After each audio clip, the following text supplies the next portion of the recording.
Hello guys, जय जगन्नाथ। केमती अच्छे आपने आशा कर बहुत भल अच्छे। तो guys good morning to all. भाई मैंने सकाल सकाल बहुत जल्दी जल्दी उठी, मामा मत बहुत जल्दी उठे तो मामू घर बाहर पड़े। तो भाई मैंने मामू घर फेरी आसला गाड़ी धरी बाहर पड़ी आम निज गाँव को। तो भाई गाँव को जावा बाटे तो भाई गोटे क्लिप नेवा चेष्टा कली। तो भाई क्लिपटी जस्ट क्लिप कारण भाई मो पछपड़े मामा बसले तो अपने गाड़ी चलाउथिबार मो ब्लॉग टी भलसे शूट कर पारना। गोटे भल जलखिया दुकान रही तो इडली और गुलुगुला संग तरकारी खाई बाहर पड़ी गाँव को। तो आम गाँव में पहुंच देखी पार्टी आम घर सामने पोखर भ्यूटी। तो भाई आम घर ठीक अच्छे ना।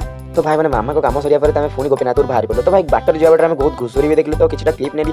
भाई आगे आम साई मंदिर था। तो भाई साई मंदिर भाई आम भितर तो जाइपार कारण गाधे न। तो भाई दर्शन बाहर बाहर कर फेरी आस। तो भाई प्रोग्राम हम बोधे राति आई थिंक। तो ये प्रोग्राम बोधे राति हम आई थिंक से डेकोरेशन बहुत जोरसोर चलती। तो भाई आगे यहाँ महांगार थाना। तो भाई मैंने सामने हॉस्पिटल आसी तो महांगार हॉस्पिटल तो भाई मैंने जेहतु ड्राइविंग करी। तो भाई बहुत क्लिप नहीं पानी। तो सामने चिन्नू भाई बजे। तो चिन्नू भाई दांत देखते तो मुझे चिन्नू आ मन धरी चली गुपचुप खाया। भाई मैंने तो गुपचुप खाई सारी आसी घरे भाई पिठा सांग भजा खाई सारी चुप खाई गजा ही बसली। तो भाई मैंने पड़े छुआ मैंने खेलुले। तो भाई क्रिकेट खेलुले, भली भी खेलुले, फुटबॉल खेलुले। तो भाई मैंने तो भाई तापर मुझे पड़े गले पिल्लू घर छड़े। तो भाई घर को छाड़ा बाटर तो भाई गोटे कुकुर देखा। तो पपीटे बहुत सुंदर होता। तो खेलुला भी आम सहित। तो भाई पिल्लू को आम जैकेट मांगल। तो कारण बड़ भाई जैकेट नवार। तो सी लाजे जाए भाई मुँह को लुचेक सी जैकेटा देदे भाई। तो जैकेटा लास्ट को देदेला। तो भाई गला बेले आम दुटा पपी को बाय बाय कही बाहर पड़ू पड़े।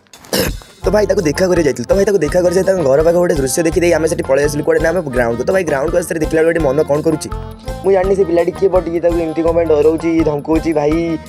आई थिंक तो सांग होती भाई मैंने। तो भाई एठू आम मान सहित कथा हो सारी। तो बाहरी पड़लू कड़े ना आमर घर को। तो भाई घर मुझे पास्ता खाईदे मुझे गोटे रिएक्शन नहीं गली। तो भाई से दांत देखुला। तो घर आम खाଇବା खाई सारी बाहरी पड़े टे पड़िया निआ शिखे। तो भाई मैंने निआ शिखुले। तो सेठू आम बाहर सारी नाइट राइड चलीगलु। तो नाइट राइड आसी सारी तो भाई मैंने पनी आ तितली की गुड नाइट कहीदे। तो भाई आम पलैलु शोया। तो भाई आज ये जय Jagannath, good night, take care. तो आज ये भाई मैंने देखा नेक्स्ट ब्लॉग रे। तो लाइक सब्सक्राइब शेयर जरूर करिए वीडियो। तो भाई गुड बाय भाई मैंने।